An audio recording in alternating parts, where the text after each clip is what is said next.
Okay, we were talking about your father, and you said My father was from an earlier era, and was very much a Victorian father,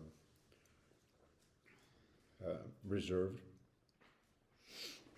and so much more organized than anyone else I've ever met in my life.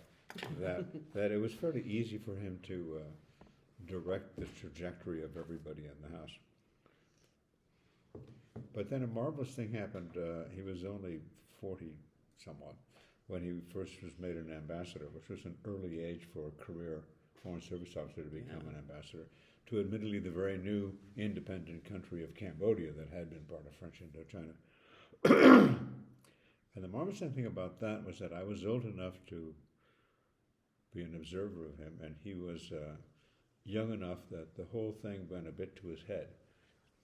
And he behaved not as well as he might, or as well as he would later.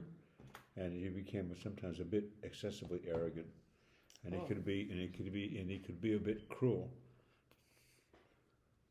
to unimportant subordinates. But that was still an error.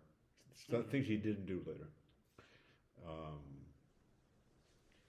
And so you got to see a father who you loved very much, you admired very much, and you also saw had feet of clay. And the older I got, the more you went like, it's so forgivable, right? Whereas there are parents who have defects, which are really very hard to forgive.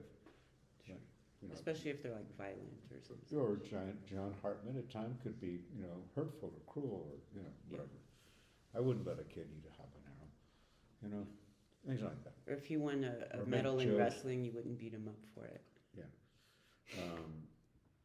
So